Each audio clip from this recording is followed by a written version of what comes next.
हरे कृष्णा। ओम नमः शिवाय। कल हमने बात की थी कि महादेव माता पार्वती की अनुपस्थिति में प्रकृति के दायित्व को भी निभाते हैं अर्धनारीश्वर के स्वरूप में, यानी कि एक और वो प्रकृति का दायित्व निभा रहे हैं, दूसरी ओर अघोरा बनकर यंत्र की स्थापना कर रहे हैं और बाकी कैलाश पर रहकर जो नौ दुर्गा की उपासना कर रहे हैं उनके पुत्र उनमें साथ निभा रहे हैं। यानी कि वो एक साथ सारे दायित्वों को पूरा कर रहे हैं। इसके सिवा हमने बात करी थी कि अघोरा जब यंत्र के इस कोने की स्थापना करता है, अर्थात तीसरे कोने की, तो उसके समक्ष दो धनवान उपस्थित होते हैं। वो धनवान जो कि अमूल्य तोहफे, अमूल्य मणियाँ लेकर आए हैं अघोरा के पास कि इन्हें स्वीकार कीजिए और हमारी समस्याओं का समाधान कीजिए। वो कहते हैं कि हमारे पास इतना पैसा है, इतना धन है कि धन की हमारे पास कमी नहीं है, लेकिन समस्याएं हैं कि ख़त्म ही नहीं होना चाहती। इसीलिए हम आपके पास आए हैं ताकि आप हमें आशीर्वाद दें और हमारी समस्याओं का अंत हो। तो अघोरा बोलता है कि आशीर्वाद से क्या हो जाएगा, मैं तो आशीर्वाद दे दूंगा, लेकिन आशीर्वाद से होगा क्या। तो वो धनवान व्यक्ति बोलते हैं कि आपका आशीर्वाद पाकर हम आप जैसे बन सकेंगे, ताकि हम किसी भी परिस्थिति का सामना करने की सामर्थ्य रख सकें। हमें कोई भय ना हो, कोई कष्ट ना हो, हमें कुछ ना हो, हमारी ज़िंदगी भी ऐसी हो जैसी आपकी ज़िंदगी है। तो अघोरा कहता है अवश्य अवश्य, परंतु मेरा अनुसरण करना अत्यंत सरल भी है, अगर आप करना चाहें तो अत्यंत सरल। तो वो कहते हैं जी जी ज़रूर, हम आपका पूरा अनुसरण करना चाहते हैं, जो आप कहेंगे हम वही करेंगे। तो अघोरा मतलब महादेव जो अघोरा के रूप में वहाँ उपस्थित हैं, वो कहते हैं तो उचित है, सबसे पहले तो आप अपनी पादुकाएं उतारिए। आपने जो पैरों में पादुकाएं पहन रखी हैं उन्हें उतारिए। उसके बाद अपने ये बहुमूल्य वस्त्र उतारिए। उसके बाद अपने आभूषण भी उतारिए और चलिए मेरे साथ। उसके पश्चात ही आपको अपने दुखों से मुक्ति प्राप्त हो पाएगी, उससे पूर्व नहीं होगी। ये सुनकर जो दोनों धनवान होते हैं वो एक दूसरे के चेहरा देखने लग जाते हैं, परंतु खैर अपनी पादुकाएं उतारते हैं। जैसे ही अपने पैरों की पादुकाएं उतार कर बिना चप्पल के, बिना पादुका के पैरों को धरती पर रखते हैं, तो वो जो तपती हुई रेत होती है उसके ऊपर पैर रखते ही दोनों चिल्ला उठते हैं, आ अघोरा, इस रेत के ताप से तो हम आहत हो जाएंगे, हमारे पाँव जल जाएंगे। नहीं अघोरा, हम यहाँ पर इस तरह से नंगे पाँव नहीं चल सकते। अघोरा कहते हैं देखिए, यदि मेरे जैसा बनना है तो मेरे साथ तो आपको ऐसे ही चलना होगा, अपने पादुकाएं भी उतार कर और अपने कीमती वस्त्र भी उतार कर। अगर मेरे जैसा बनना चाहते हो तो ऐसा करना होगा। धनवान कहते हैं देखिए अघोरा, ये बहुत ही कष्टप्रद है, बहुत कष्टप्रद है, बहुत कठिन है, ये हमसे नहीं होगा। सरल उपाय बताइए ना अघोरा, कोई सरल उपाय बता दीजिए। और फटाफट अपनी पादुकाएं पहन लेते हैं। कहते हैं कि नहीं नहीं, हम तो ये नहीं कर सकते। कहते हैं कि हम आपको और भी रत्न देंगे, हम आपको इतने रत्न देंगे, इतने रत्न देंगे कि आजीवन आपको धन की आवश्यकता नहीं पड़ेगी, परंतु आप हमें कोई आसान उपाय बताइए आपके जैसा बनने का। कोई जैसे जंतरी वंतरी बांध दीजिए, कोई सिद्ध यंत्र दे दीजिए, कोई ज्ञान का धागा दे दीजिए, और कुछ नहीं दे सकते तो अपना एक केश ही दे दीजिए, हमें तो उससे भी बहुत उपलब्धियां हो जाएंगी। अघोरा ये सब सुनकर हंसने लगते हैं। अघोरा कहते हैं आध्यात्मिक ज्ञान, मन की शांति, सुख, सिद्धियां, ये सब कोई वस्तुएं नहीं है। ये सब कुछ वस्तुएं नहीं है, ना ही इसका कभी किसी अन्य वस्तुओं से क्रय विक्रय किया जा सकता है। कि तुम मुझे कह रहे हो कि तुम मुझे और रत्न दोगे और बहुमूल्य रत्न दोगे और मैं तुम्हें ये सिद्धियां और ये ज्ञान और ये सुख और ये शांति दे दूं, तो नहीं, ये कोई क्रय विक्रय करने की वस्तु नहीं है। इनका आदान प्रदान भी नहीं किया जाता है। इतना स्मरण रहे कि पिता की सिद्धियां पुत्र के उपयोग में कभी नहीं आती हैं।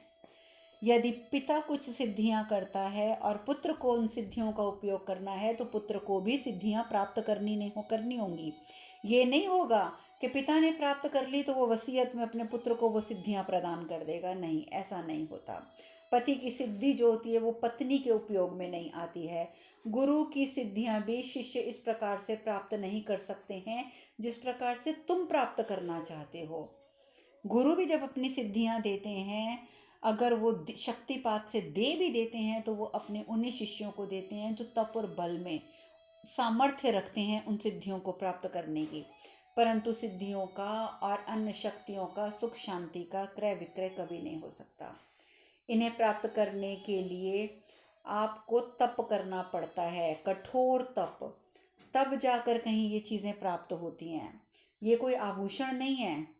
बिल्कुल भी ये मत समझो कि ये कोई आभूषण है। अरे ये आभूषण नहीं है कि तुम इन्हें बहुत आसानी से प्राप्त कर लोगे। देखो, यदि मैं चाहूँ तो भी मैं तुम्हें ये सब नहीं दे सकता, नहीं दे सकता। इनका आदान प्रदान नहीं किया जा सकता है। इन्हें प्राप्त किया जाता है, प्राप्त किया जाता है। और वो भी कैसे प्राप्त किया जाता है? तपस्या से, त्याग से। मैं तो केवल तुम्हें मार्ग दिखा सकता हूँ, मार्ग पर चलना ये तुम पर निर्भर करता है। और ये कह के अघोरा वहाँ से चल पड़ते हैं। अघोरा के पीछे पीछे वहाँ के जो निवासी होते हैं वो भी चलते हैं। अंततः वो दोनों कोशिश करते हैं अपनी पादुकाएं उतार कर पीछे पीछे चलने की, परंतु वो चल नहीं पाते, वो वहीं फिर रुक जाते हैं।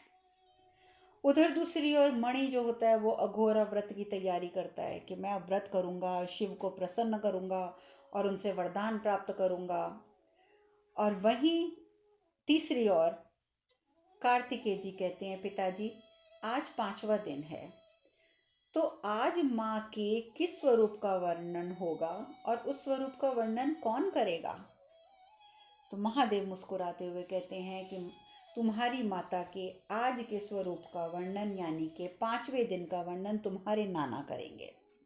और तभी वहाँ पर महाराज हिमावन उपस्थित हो जाते हैं और कहते हैं कि ये हमारे लिए बहुत सौभाग्य की बात है, बहुत ही सौभाग्य की बात है, अत्यंत गर्व की भी बात है कि हम अपनी पुत्री के स्वरूप का वर्णन करेंगे। और इस प्रकार से वो उस यज्ञ में सम्मिलित होते हैं और बैठकर देवी पार्वती के 5वें स्वरूप की व्याख्या करना आरंभ करते हैं। वो कहते हैं देवी दुर्गा का 5वां स्वरूप होता है स्कंद माता। स्कंद अर्थात कार्तिकेय की माता। आप जानते हैं कि कार्तिकेय जी का एक नाम स्कंद भी है। तो हिम नरेश बताते हैं स्कंद माता, स्कंद अर्थात कार्तिकेय की माता। स्कंद माता जो हैं वो सूर्य मंडल की अधिष्ठात्री देवी कहलाती हैं। इन्हीं से ही संसार में लौकिक तेज भरा जाता है। इन्हीं की शक्ति से संसार को लौकिक तेज की अनुभूति होती है। इनका वर्ण पूर्णतः शुभ्र है। इनके 2 हाथों में कमल दल है और एक हाथ जो है वो आशीर्वाद की मुद्रा में रहता है। यानी कि इनके सिर्फ 2 हाथ हैं। पहले एक हाथ में उनके कमल दल रहता है और दूसरा हाथ सदैव जो है वो आशीर्वाद की मुद्रा में रहता है। और इनकी उपासना से विशुद्धि चक्र जागृत होता है। जब एक उपासक 5वें दिन भी साधना में बैठता है तो उसका मन जाकर उसके विशुद्धि चक्र में, यानी कि जो हमारा, जिसको हम इंग्लिश में थ्रोट चक्र बोलते हैं, जो हमारे गले में होता है, वहाँ पर उसका ध्यान जो है वो केंद्रित होता है। मन जो है वो लौकिक और संसारिक बंधनों से मुक्त होकर माँ के स्वरूप में पूर्ण रूप से लीन होता है, पूर्ण रूप से लीन होता है। इसके बाद हिम नरेश कहते हैं कि अब आप लोग अपने नेत्र बंद कीजिए और नेत्र बंद कीजिए, माँ स्कंद माता का स्मरण कीजिए। और इस प्रकार से सभी को स्कंद माता के दर्शनों की प्राप्ति होती है। उधर मणि और मल्ला वो अपना जो हवन है वो तीव्र कर देते हैं, परंतु मूर्ति पर निगाह जैसे ही पड़ती है तो मल्ला को एहसास होता है कि मूर्ति की जो ऊर्जा है ना वो एकदम क्षीण होती जा रही है, एकदम क्षीण। तो तुंग्र की ओर देखता है मल्ला, कहता है कि तो मूर्ति की जो विग्रह है हमारी, इसकी ऊर्जा तो बहुत क्षीण होती जा रही है तुंग्र। तुंग्र कहता है कि अघोरा के कृत्य से माँ को शांति प्राप्त हो रही है। माँ को शांति प्राप्त हो रही है। और जैसे जैसे माँ को शांति प्राप्त होती जाएगी, तुम्हारी इस विग्रह की जो ऊर्जा शक्ति है वो क्षीण पड़ती जाएगी। मल्ला एकदम घबरा जाता है। उसे अब ये मन ही मन में ये वहम भी होने लगता है कि कहीं माता सच में उन्हें छोड़ कर ना चली जाए। वो उसी समय राक्षस राज का आवाहन करता है। वहाँ पर राक्षस राज उपस्थित हो जाता है। अब वो राक्षस राज से कहते हैं कि इस बार तुम्हें मेरी सहायता करनी होगी। और उधर महादेव वो कहते हैं कि पार्वती, यंत्र की पूर्ण स्थापना होने वाली है। पूर्ण रूप से यंत्र अब स्थापित होने की कगार पे है और तुम उसके बाद यंत्र से बाहर आ सकोगी पार्वती, तुम्हारी मुक्ति हो जाएगी। माता पार्वती जो ये सब सुन रही हैं वो कहती हैं कि स्वामी, हमें अपनी ऊर्जा के पुनः जागृत होने का आभास होने लग गया है, हमें शांति का आभास होने लग गया है, अपने पर हमें पुनः नियंत्रण लौटने लगा है कि हम ये सोचने समझने लगे हैं कि हमें अपने आप को यहाँ से मुक्त करवाना है। अब माता पार्वती के हृदय में भी ये सब चीज़ें जो हैं वो आ जाती हैं कि उन्हें इस यंत्र से मुक्त होना है, क्योंकि 3 कोनों की स्थापना तो हो चुकी है। उधर मल्ला और मणि वो अपना पूजन जो है, पूजन का जो कार्य होता है उसको पूर्ण करते हैं। अब वो कहते हैं कि हमारा पूजन तो पूर्ण हुआ, अब शेष रह गया है महादेव के दर्शन, और दर्शन के बाद उनसे वरदान प्राप्त करना और फिर तांडव। तो राक्षस राज जो होता है वो भी उस पूजन में आकर सम्मिलित तो हो जाता है, उनके आह्वान पे आ भी जाता है, मल्ला के आह्वान पे, परंतु उसे अपने बल पर बहुत घमंड है, बहुत घमंड। वो कहते हैं कि मुझे अपनी तपस्या से इतनी शक्तियां प्राप्त हो चुकी हैं कि मुझे कोई पराजित नहीं कर सकता।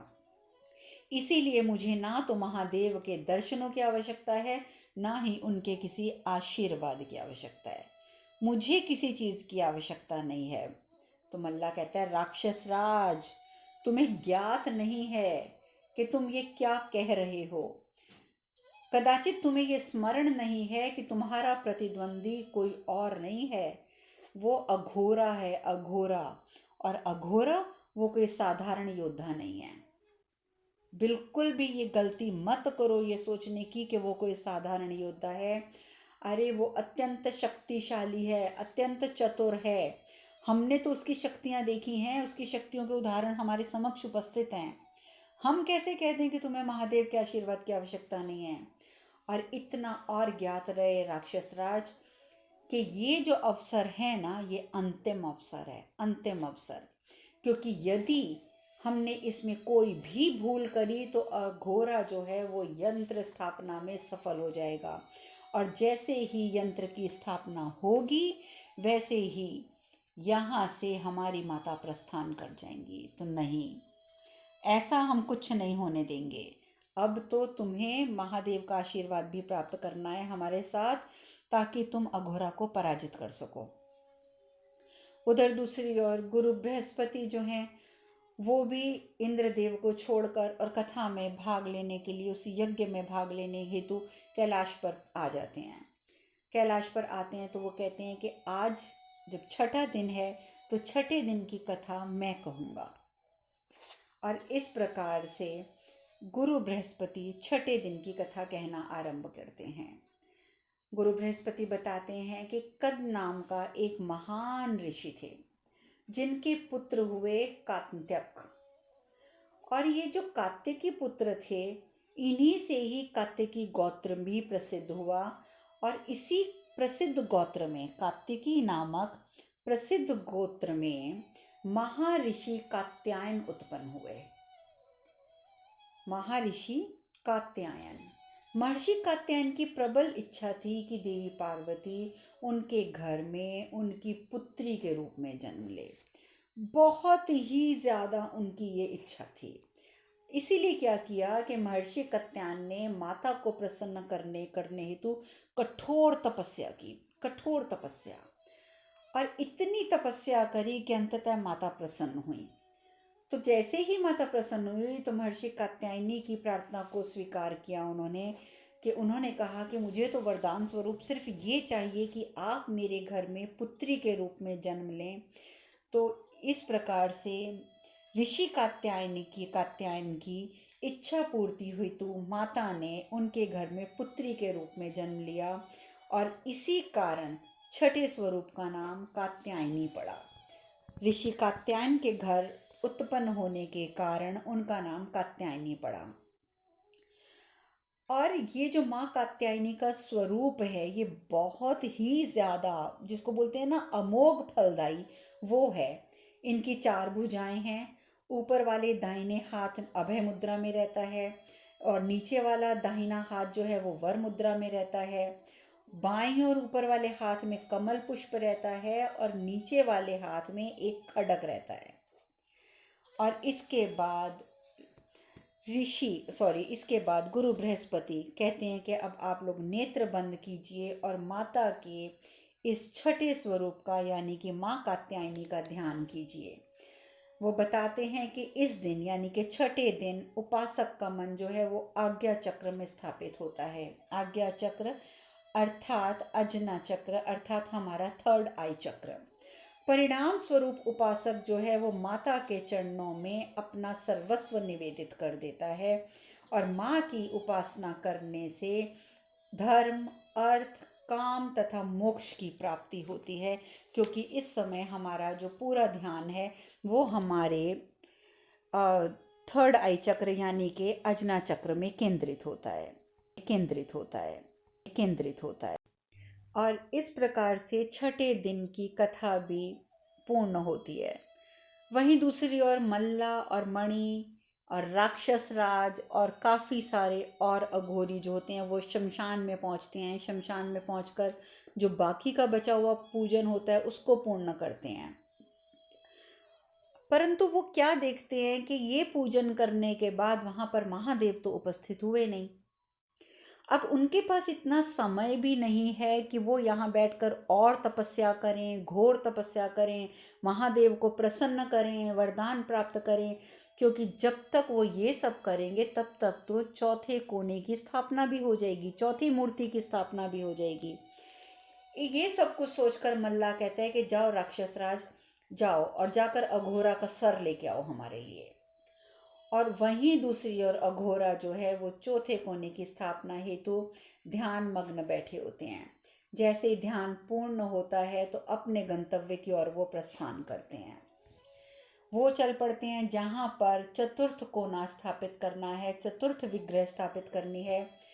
इधर से राक्षस राज चल पड़े, उधर से हमारे अघोरा जी चल पड़े। इधर गणेश जी कहते हैं, पिताजी माँ का 7वां स्वरूप कौन है जिसका वर्णन कोई नहीं कर रहा है? क्या कारण है? जैसे ही अगले स्वरूप की बात होती है तो कोई ना कोई आ जाता है वर्णन करने के लिए, लेकिन माँ के 7वें स्वरूप का तो कोई वर्णन ही नहीं करना चाह रहा। क्या स्वरूप है माँ का? महादेव कहते हैं, काल रात्रि तुम्हारी माँ का सबसे सुंदर और आकर्षक स्वरूप और अति उग्र भी। देखिए कितना विरोधाभास है ना। हमने शायद कल भी इस बात पे चर्चा की थी कि सुंदर और आकर्षक स्वरूप और अत्यंत उग्र भी। जो अगर इतना सुंदर होगा, आकर्षक होगा, तो वो उग्र कैसे हो सकता है? लेकिन ये सब स्वरूप देवी काली में उपस्थित हैं, क्योंकि भक्तों के लिए वही स्वरूप अत्यंत सुंदर और आकर्षक है, वहीं दूसरी और राक्षसों के लिए वही स्वरूप अति उग्र भी है। महादेव कहते हैं इसीलिए इस स्वरूप का वर्णन करना इतना आसान नहीं है जितना हमें लगता है, क्योंकि ये तुम्हारी माँ का वो स्वरूप है कि वो सुंदर, सरल, ठीक है, दूसरी ओर उग्र। तो ये दोनों चीज़ें, दोनों गुण इतना विरोधाभास रखते हैं कि इसका वर्णन करना अत्यंत कठिन है। और सबसे बड़ी बात यह है पुत्र कि तुम्हारी माँ यानी कि पार्वती अभी 7वें स्वरूप में ही स्थित हैं, इसीलिए दुविधा बढ़ गई है। अभी ये सब चर्चा चल ही रही होती है कि वहाँ पर देवी गंगा उपस्थित हो जाती हैं। देवी गंगा उपस्थित होकर महादेव को प्रणाम करके कहती हैं कि पार्वती के इस स्वरूप को मैंने न केवल देखा है अपितु मैंने तो अनुभव भी किया है। आप सबको ज्ञात होगा कि जब काली देवी के स्वरूप में माता पार्वती क्रुद्ध होकर चलती जा रही थी तो वो गंगा में प्रवेश कर गई थी और गंगा झुलसने लग गई थी। गंगा देवी का पानी जो है वो वाष्पित होने लग गया था। गंगा देवी चिल्लाती रही थी, लेकिन देवी पार्वती के ऊपर काली स्वरूप में कोई असर नहीं हुआ था। तो इसीलिए देवी गंगा कहती हैं कि मैंने ना उस केवल उस स्वरूप को देखा है, अपितु मैंने तो अनुभव भी किया है। और प्रभु, यदि आप अनुमति दें तो पार्वती के इस स्वरूप का वर्णन करना मैं अपना सौभाग्य समझूंगी। महादेव के साथ साथ सभी बहुत प्रसन्न होते हैं। महादेव कहते हैं अवश्य गंगा, अवश्य। और उधर देवी पार्वती भी ये सब सुन रही हैं, क्योंकि आप जानते हैं कि 3 कोने स्थापित हो चुकी हैं और देवी पार्वती काफ़ी हद तक इस समय संतुलित हैं। वो भी बहुत प्रसन्न होती हैं। जैसे ही प्रसन्न होती हैं तो वो कहती हैं कि गंगा, हमारा ये जो स्वरूप है ना, ये अति उग्र है, किंतु संसार के उद्धार हेतु ये आवश्यक भी है। शीघ्र ही हम दूसरे यंत्र में प्रवेश करेंगे और नवरात्रि के पश्चात अपना मूल रूप धारण करेंगे। इस समय हमारे इस रूप से संबंधित जो भी आशंकाएं हैं, हमारे पुत्रों के मन में जो भी चिंताएं हैं, दुविधाएं हैं उनके मन में, वो सब इस रूप के वर्णन का श्रवण करते ही दूर हो जाएंगी। इसलिए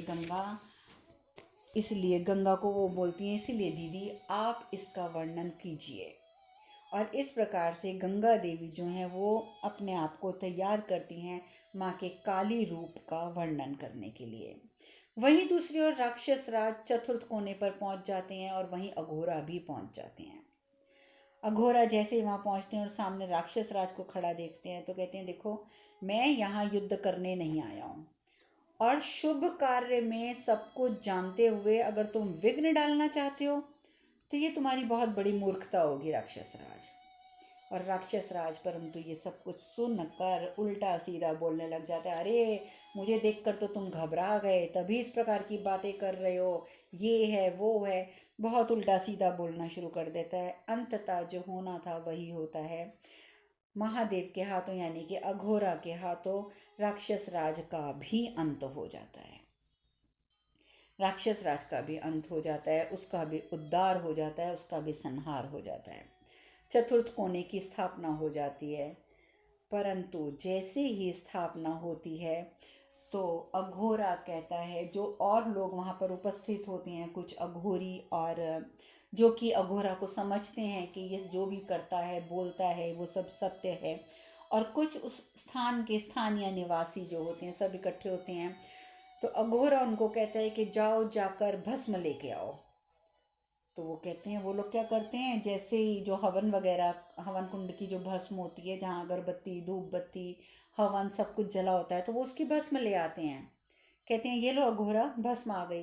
अघोरा कहते हैं ये भस्म नहीं, मृत्यु का प्रसाद, अर्थात मृत्यु के बाद शरीर को जलाने के बाद जो भस्म प्राप्त होती है, जिसे मृत्यु का प्रसाद कहा जाता है, मुझे वो भस्म चाहिए। इस देवी की, इस विग्रह की जो आरती होगी वो भस्म से होगी, भस्म आरती होगी। और आप सब जानते हैं ना कि उज्जैन में तो अभी भी भस्म आरती होती है, जो बहुत ही प्रसिद्ध है, और उसके लिए समय लेकर वहाँ जाना पड़ता है, उपस्थित होते हैं लोग। खैर अभी तक मुझे सौभाग्य प्राप्त नहीं हुआ है भस्म आरती देखने का, पर भगवान से दुआ करती हूँ, भगवान से प्रार्थना करती हूँ कि मेरी जिंदगी में भी अवसर अवश्य आए। यहाँ महादेव बताते हैं कि मृत्यु के प्रसाद के रूप में जो भस्म होती है वो लेकर आओ, उसकी आरती होगी। तो वो लोग बहुत हैरान होते हैं, भस्म की आरती, वो भी शमशान की, एक शव की भस्म की आरती। महादेव कहते हैं हाँ, क्यों भस्म की आरती होगी, क्योंकि शव का जो भस्म होता है, जैसे ही शव जलकर भस्म हो जाता है तो वो शाश्वत शिवत्व में परिवर्तित हो जाता है। भस्म सभी पापों की भर्त्सना का द्योतक है, शिव के स्मरण का द्योतक है।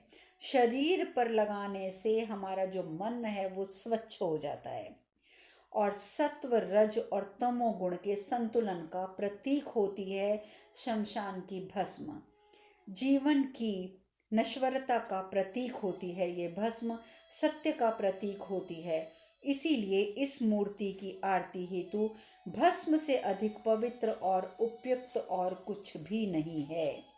इसीलिए मैं कह रहा हूँ कि जाकर भस्म लेकर आओ, उसी भस्म से आरती होगी। जब इतनी बड़ी बातें सुनते हैं तो वो लोग भस्म लेने के लिए वहाँ से प्रस्थान कर जाते हैं। वहाँ पे जो अघोरी हैं और जो निवासी हैं वो भस्म का इंतज़ाम करने में लग जाते हैं।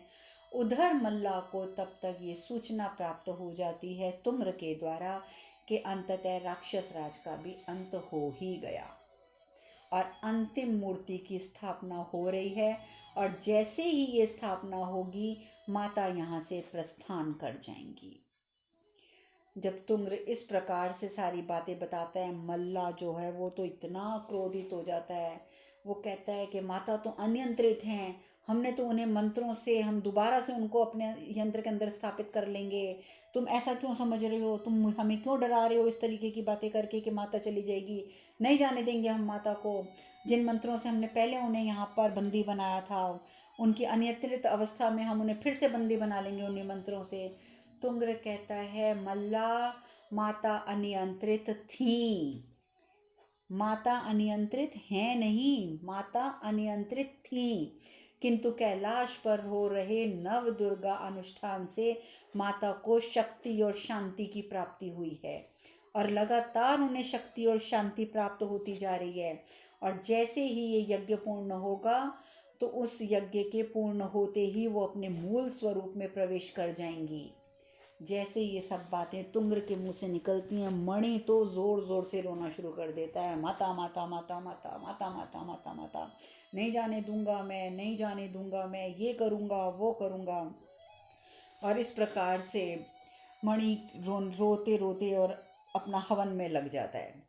वहीं दूसरी ओर जैसे कि मैंने बताया कि देवी गंगा को महादेव अनुमति देते हैं काल रात्रि का वर्णन करने के लिए। तो देवी गंगा कहती हैं, काल रात्रि अर्थात नव दुर्गा का 7वां स्वरूप। घने अंधकार से वर्ण जो होता है ना, घने अंधकार सा, वैसा उनका शरीर होता है। बिखरे हुए केश होते हैं, उनके 3 नेत्र होते हैं, गले में विद्युत के समान चमकती हुई माला।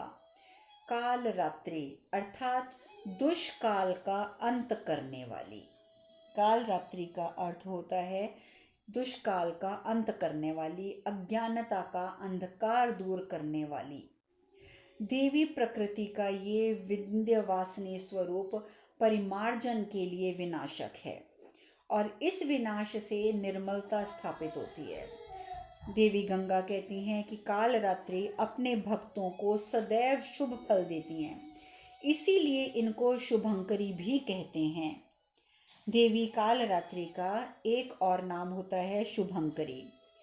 देवी गंगा कहती हैं कि भक्तों को इनके इस स्वरूप से भयभीत होने की कोई आवश्यकता नहीं होती है, किंतु दुष्ट और पापी लोग वो तो इनका नाम सुनने भर से ही पलायन कर जाते हैं, उन्हें तो रूप देखने की भी आवश्यकता नहीं पड़ती, पहले ही भाग जाते हैं। और इसके पश्चात वो कहती हैं देवी गंगा कि अब आप लोग नेत्र बंद करके माता के काल रात्रि रूप का ध्यान करो।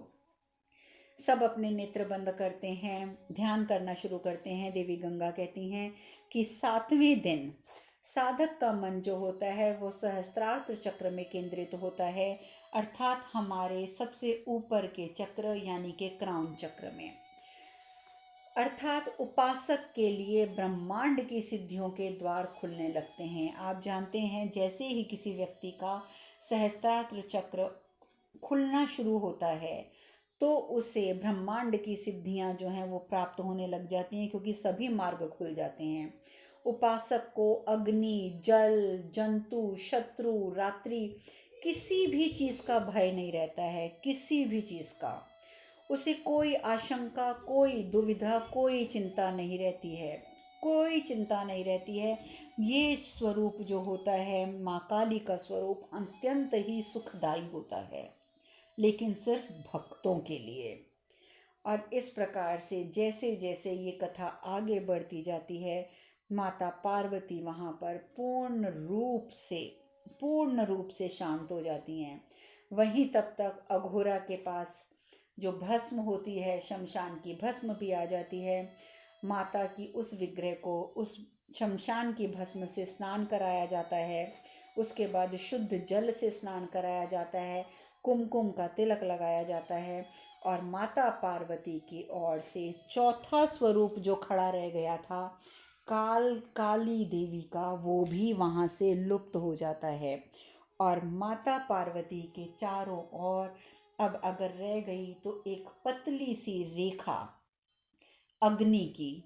इसके सिवा जितने वहाँ पे बाकी स्वरूप थे वो सब लुप्त हो जाते हैं और देवी पार्वती वहाँ बैठ जाती हैं, ध्यान मग्न हो जाती हैं अत्यंत शांत स्वरूप में। उनके मुख पर ऐसी शांति तो जैसे लगता है कि काफ़ी समय के बाद आती है। उन्हें खुद एहसास होता है कि जैसे उनमें शांति आती जा रही है, उनकी शक्तियाँ वापस आती जा रही हैं। अब इसके बाद कथा में आगे क्या होगा, ये सब चर्चा अब हम करेंगे कल। आज हम कथा में यहीं विश्राम लेंगे। हरे कृष्ण कृष्ण कृष्ण हरे हरे, हरे राम राम राम हरे हरे। आप सब खुश रहें, सुखी रहें, स्वस्थ रहें। हरे कृष्णा। ओम नमः शिवाय, ओम नमः शिवाय, ओम नमः शिवाय, ओम नमः शिवाय, ओम नमः